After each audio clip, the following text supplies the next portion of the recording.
बच्चों, पिछले आर्टिकल में आपको बताया गया यूक्लिड की विभाजन प्रमेयिका, जिसमें दो संख्याओं के बीच महत्तम समापवर्त निकाला गया।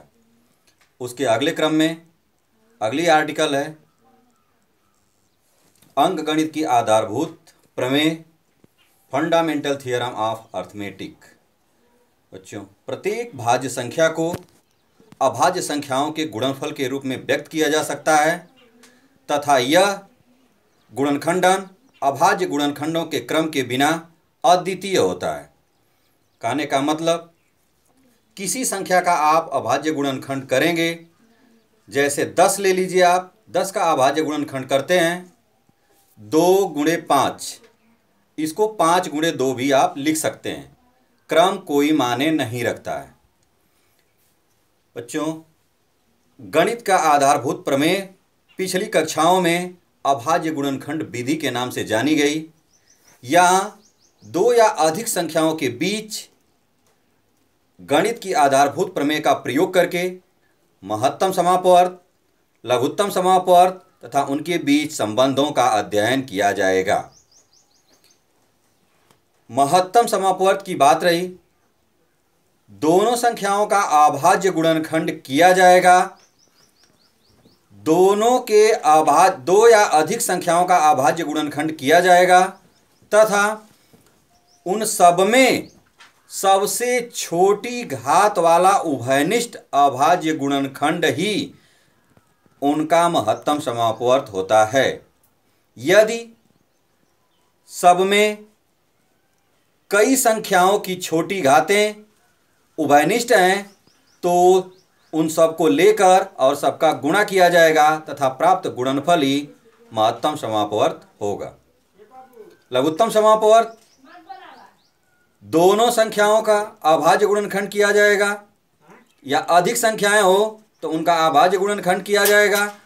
उन अभाज्य गुणनखंडों में संबंध सबसे बड़ी घात वाली संख्याएं ले ली जाएंगी और तथा उन सब का गुणनफल किया जाएगा। प्राप्त गुणनफल ही लघुत्तम समापवर्त होगा।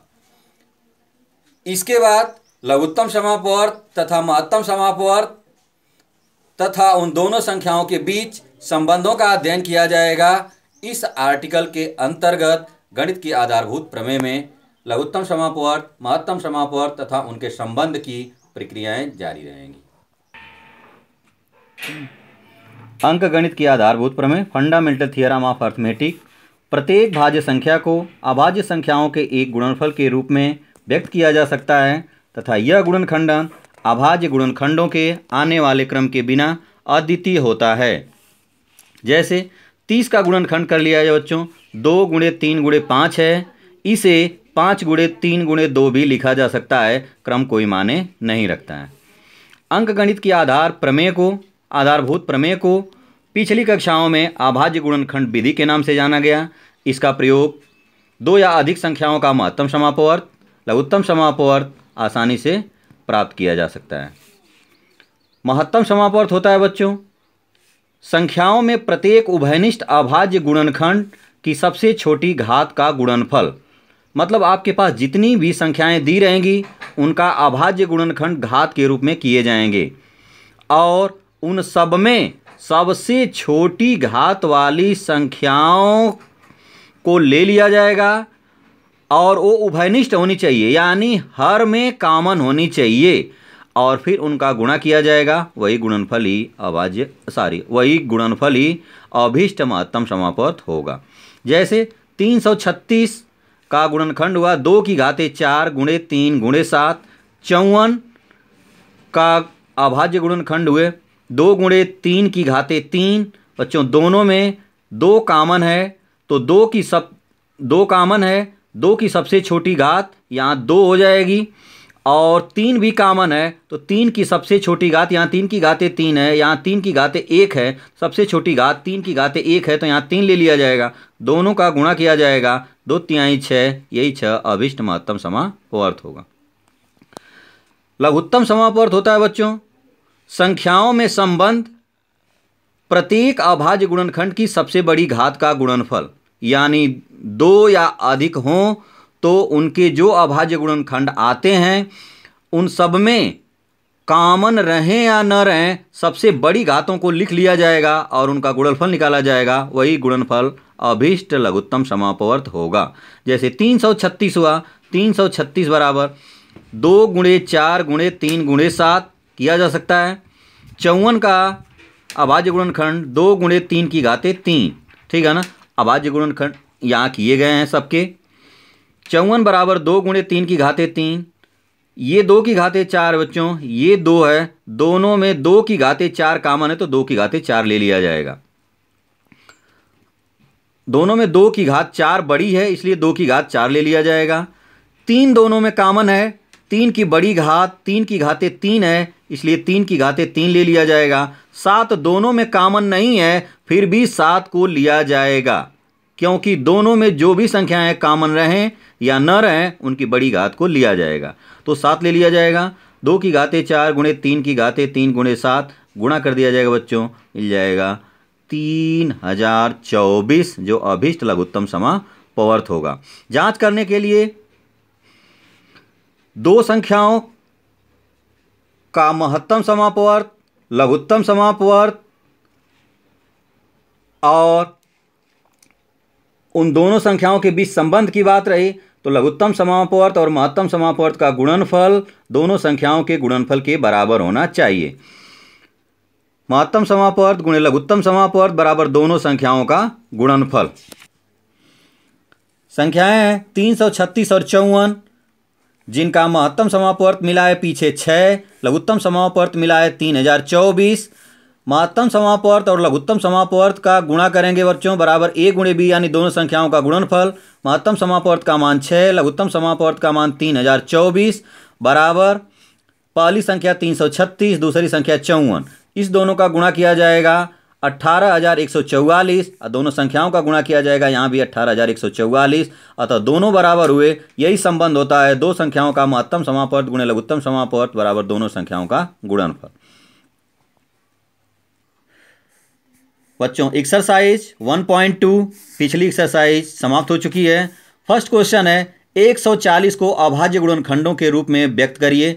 140 का गुणनखंड किया जाएगा बच्चों, 2 से 140 को काटा जाएगा, 2 सत्ते 14 70 आ जाएगा।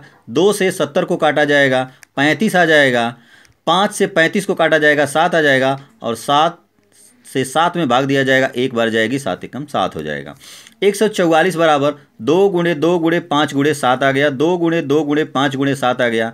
2 गुणे 2 को 2 की घाते 2 लिख सकते हैं, गुणे 5 गुणे 7, यही अभाज्य गुणनखंड हुए। क्वेश्चन नंबर 2 है बच्चों, दी गई अभाज्य संख्याओं के महत्तम समापवर्त तथा लघुत्तम समापवर्त ज्ञात करिए तथा उनके संबंधों की जांच करिए।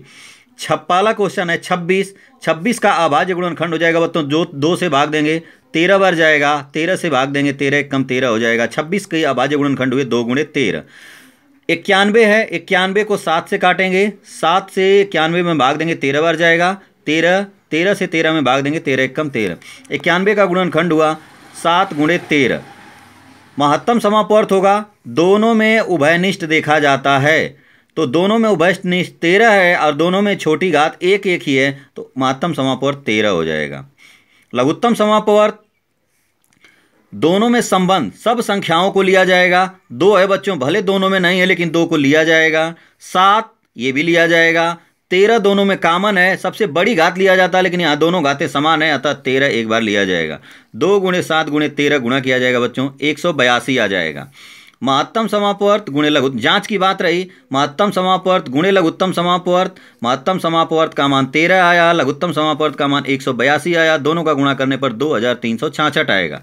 दोनों संख्याओं के गुणनफल की बात रही बच्चों, दोनों संख्याएं 26 और 91, दोनों का गुणा किया जाएगा 2366 आ जाएगा।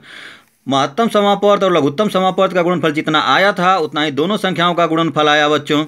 महत्तम समापवर्त गुणे लघुत्तम समापवर्त बराबर दोनों संख्याओं का गुणनफल, अतः उत्तर की जांच सही है।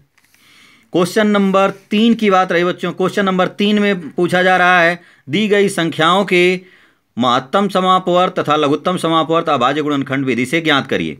12 पहला क्वेश्चन है, 12 का अभाज्य गुणनखंड करेंगे, आ जाएगा 2 की घाते 2 गुणे 3। 15 का करेंगे 3 गुणे 5। 21 का करेंगे 3 गुणे 7। महत्तम समापवर्त हो जाएगा, तीनों में उभयनिष्ठ देखा जाएगा बच्चों, तीनों में उभयनिष्ठ 3 है, अतः 3 की एक ही घात ही उभयनिष्ठ है, सबसे छोटी घात है, अतः 3 महत्तम समापवर्त हो जाएगा। लघुत्तम समापवर्त की बात रही तो तीनों में उभयनिष्ठ रहे या न रहे उसको लिया जाएगा। 2 की घातें 2 सबसे बड़ी घात है और केवल पहले पद में है, अतः इसको लिया जाएगा। 3 कामन है, सबसे बड़ी घात 3 है, 5 को लिया जाएगा, 7 यहाँ है फिर भी इसे लिया जाएगा, सबका गुणा कर दिया जाएगा, 420 आ जाएगा, अतः लघुत्तम समापवर्त 420 होगा।